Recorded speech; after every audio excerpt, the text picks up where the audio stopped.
بسم الله الرحمن الرحيم. اللهم صل وسلم وبارك على سيدنا محمد وعلى آله وصحبه وسلم. حبايب قلبي، ازيكم؟ عاملين ايه؟ يا رب تكونوا بخير. ادي صينية البسبوسة بالقشطة الكدابة، جميلة وحلوة و... وزي العسل. كل سنة وانتم طيبين. كده خلاص بقى، هو باقي شهر شعبان وندخل بقى، نبدأ بقى في شهر رمضان ان شاء الله. كل سنة وانتم طيبين جميعا وبخير يا رب. نعمل بقى الحلويات ونشكل بقى وننوع، ونعمل بقى حاجات بقى كده ايه برضو في نفس الوقت، يعني نغير ونشكل وننوع بس تكون حاجات برضو اقتصادية وعلى قد ايه، على قد الايد. انا هنا بقى عملت صينية بسبوسة بالقشطة الكدابة، حاجة كده اقتصادية مش مكلفة وعلى قد ايدينا. تمام كده. وحاجة حلوة برضو وتغيير، يعني ايه، بدل ما تقعدي تعملي الصينية البسبوسة اللي هي العادية، فوانت تغيري، مرة اعمليها بالشوكولاتة، مرة اعمليها بالقشطة الكدابة، يعني كده اهو هتغيري يعني وتبقي ايه، عملتي حاجة جديدة وطعمها حلو وما كلفتش عليكي كتير يعني. حبايب قلبي، انا عملت صينية بسبوسة بالقشطة، بس هي ايه، ما تقولوش بقى هي مشققة ليه كده ووشها مشقق ليه كده، ودي مش، دي طالعة مش حلوة وبتاع، لا والله حلوة وزي العسل. ومش معنى ان هي مشققة من الوش كده انها بايظة خالص، بالعكس سواها حلو جدا، جميلة مرملة، القشطة مدياها طعم لذيذ جدا ومطرياها، وكانت زي العسل. بصوا عاملة ازاي، مرملة وحلوة وجميلة جميلة جميلة. حلوة كمان البسبوسة لو هتعمليها بزبدة صفرا، بتبقى ريحتها حلوة قوي وبتبقى لونها حلو، بتبقى البسبوسة كلها كده صفر. انا هنا عملتها بسمنة بلدي. تمام كده. الزبدة الفلاحي البيتي الحلوة اللي عاملاها عندي ومنزلاها فيديو على القناة، اللي بعمل منها الحلويات وبتخليها تحفة وريحتها جميلة وطعمها زي السكر وزي العسل زيكم كده. نسمي الله ونبدأ بقى. هعمل طبعا القشطة الكدابة الأول وهركنها على جنب.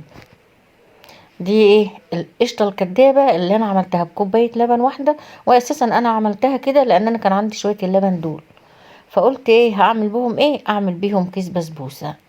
قلت لابني جيب معاه بسبوسه، هو جاي فجاب كيس واحد.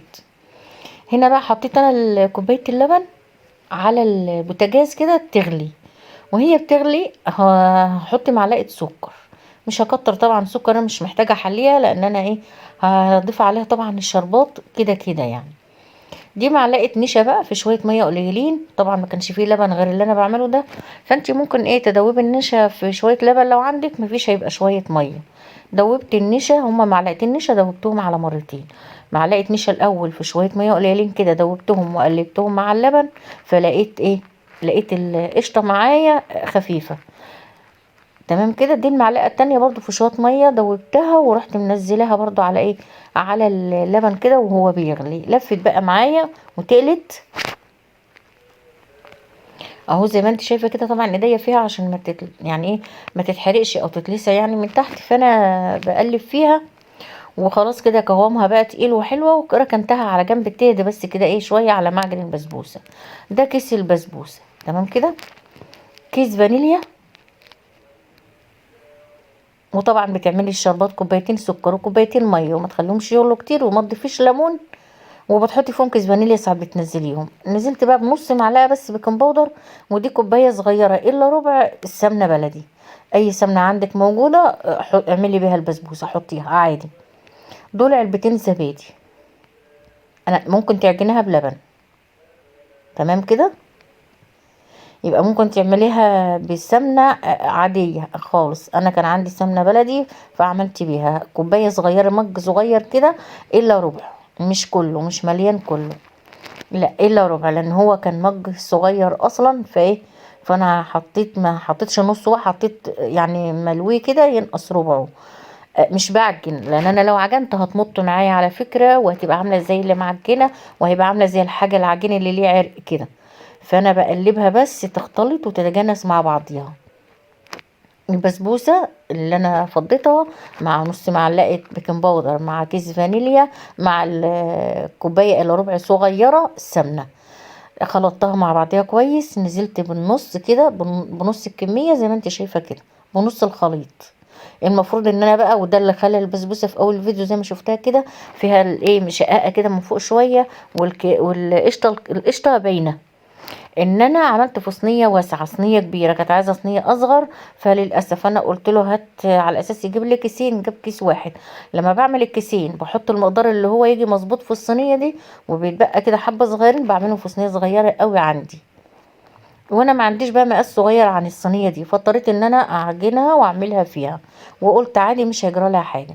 هنا بقى جبت القشطه زي ما انتم شايفين كده، هنزل بها على نص عجينه البسبوسه او نص الخليط بتاع البسبوسه، وهفردها كده واوزعها، بس احاول ان انا ما اجيبهاش على الحروف. بوزع بقى كده القشطه، وزي ما قلت لك قوامها ما تبقاش تخينه قوي وما تبقاش زي الميه. تمام. بوزع بقى طبعا، ودي حاجه ايه بالويم وبالنظر كده، بحط المقدار المعقول المظبوط يعني، بوزعها وافردها، وبجيب بقى نص الخليط بتاع البسبوسه او نص العجين بتاع البسبوسه، وانزله برضو على وش القشطه بقى من فوق، لان هي القشطه بتبقى طبقه كده في النص، في نص البسبوسه. تمام كده حبايب قلبي. بنزل بقى اهو بباقي البسبوسه كده زي ما انت شايفه.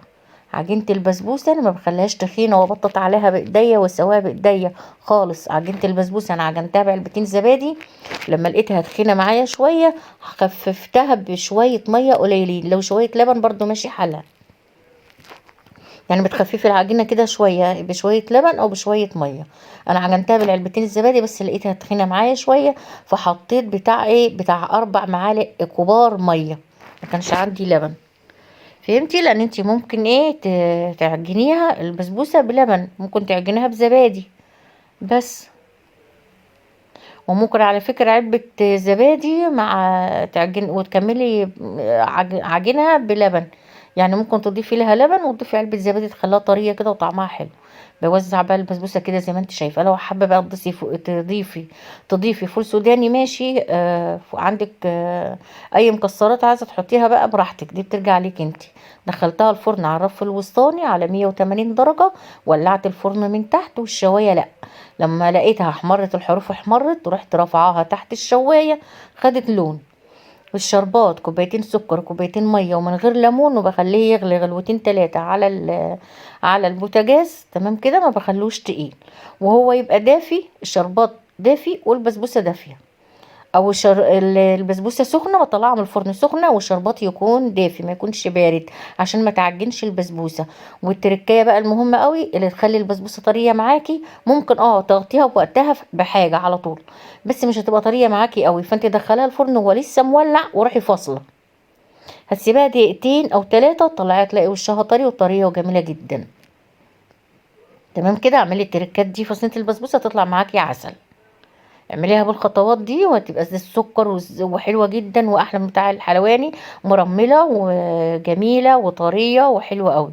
لو وصلتي معايا لحد هنا، اوعي تنسي لو ما شاركتيش تشتركي في قناتي وتدوسي لايك للفيديو وتشيريه، وفعلي زرار الجرس ودوسي على كلمه الكل لو الوصفه عجبتك. وان شاء الله الفيديو يعجبكم باذن الله. دي احلى بسبوسه، امشي على الخطوات دي واعملي القشطه البسبوسه بالقشطه الكدابه الاقتصاديه اللي مش هتكلفك وهتبقى طعمها زي العسل. كل سنه وانتم طيبين، واشوفكم الفيديو الجاي ان شاء الله.